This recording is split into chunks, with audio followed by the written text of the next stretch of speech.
My next guest is one of those reporters, Washington Post correspondent at large, Sudarshan Raghavan, whose latest reporting paints a devastating picture of the human toll of Russia's invasion. And Sudarshan is joining me now. I want to read for people this account that you gave of a woman burying her husband, a psychologist. The priest began the funeral under the ornately painted, domed church ceiling, dressed in a long cream robe. His melodic prayers echoed off the walls as the mourners held candles. The sounds of more shells vibrated through the walls. Shlonska clutched her husband's portrait, tears welling in her eyes. Mourners kissed her husband's forehead one by one. They carried out his coffin, placed it back in the van, and drove to the site of his grave. Near that gravesite were pieces of the rockets that had fallen the day before. As the coffin was placed inside the grave, mother and son stood together, trying to fight back the tears. This is an incredibly devastating picture of what is taking place, it seems, all across the country right now that you're witnessing. Yeah, I mean, it is devastating. What we're really seeing here is that the war has is affecting so many people that even simple things like giving birth to a baby or burying the dead has become an incredible challenge. This particular woman, Oksana, her husband was killed in a gun battle several days ago, and it took her several days just to get the death certificate and autopsy done because the bodies at the morgue were piling up because of the war. On top of that, she tried to bury her husband on Thursday, and when she went to the burial site, the area got rained with Grad rockets from the Russians who were just a few miles away.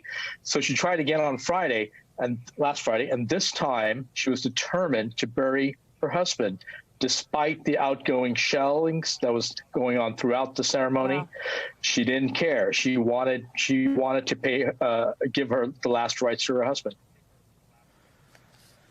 And there's a funeral director who actually told you some people are just so scared to bury their loved ones. They're keeping them inside their homes because of the constant shelling and the war that's happening outside their houses.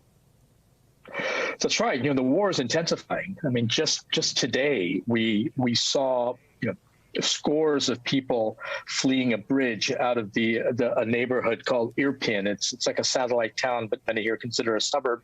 But people literally fleeing, and there were images of them being literally targeted by Russian shells. They were dodging them and running, and some actually died today. So yeah, it's a very scary portrait, and people are, they're as the funeral director said, they are keeping the dead in their home, afraid to bury them. Others are in underground shelters, spending most of their days underneath. Some are giving birth to babies in hospitals that are underground. It's an extremely desperate situation that's getting more desperate day by day. And you reported from a scene in which 6 people died, 2 of which were children, indiscriminately killing children, which is just so incredibly heartbreaking. Any loss of life is awful, but a child.